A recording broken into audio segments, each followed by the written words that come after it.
It's good to see you here. Hello everyone, welcome to Irvington Presbyterian Church's Mini Messy Church at Home for Holy Week. Today we are observing Holy Saturday, which is kind of a unique day. It's not a day that most churches really do much with. There aren't any fancy worship services to go along with Holy Saturday, or typically even really any traditions for most churches. It's just kind of a day that gets passed over. But I wanted to include it this year because Holy Saturday is a time of great uncertainty. It's a time of fear. It's a time of just not knowing what's going on and what's going to happen. There's not a whole lot written in the scriptures about it. In fact, I don't even have a Bible passage to offer you to look at today. But we know from what happened between when Jesus died on the cross and when he rose again on Easter Sunday.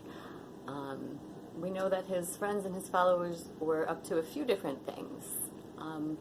First of all, we know that many of them had scattered. They were hiding in their homes and in locked rooms because they were afraid that if the Romans found them, they might also be arrested and sent to jail or killed.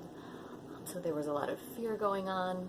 We know that a couple of his close friends and followers were gathering spices so that they could go and anoint Jesus' body properly when they were able to do so. But that's really about all that we know. So we know that it was a time of fear, it was a time of uncertainty, and it was a time of waiting to see what was going to happen, how this was going to all turn out. So I think that's where a lot of us are this year, waiting and uncertain and afraid and just not sure how this is all going to turn out. But the nice thing is that as Christians observing this Holy Week now, we know that Jesus' death on the cross wasn't the end of this story. We know that he's going to rise again on Easter. And so we can sit in that fear and in that uncertainty and in this time of waiting, confident in the hope that God is always bringing new life out of death, and that that's what God does, and that's what Jesus' resurrection is about. So your activities for today are going to help you explore that a little bit. As far as your celebration time, this is really it. There's not, like I said, scripture to share. We're not going to do a lot of the traditional things that we do if you've watched the previous videos or been to Messy Church in person. I think prayer is kind of woven through all of those activities. So you'll get to explore some spices and talk about scents that remind you of God. You'll get to spend some time in silence, and if you're comfortable doing that, and that certainly is a time of prayer.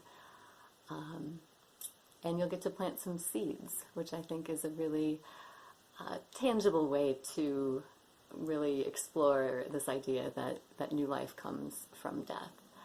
That's something that Jesus even said to his friends before he was crucified, just to help them have a frame of reference to understand what was going to happen. So if you haven't had a chance to do those activities yet, please do so. And otherwise, I will see you on Easter Sunday. Bye.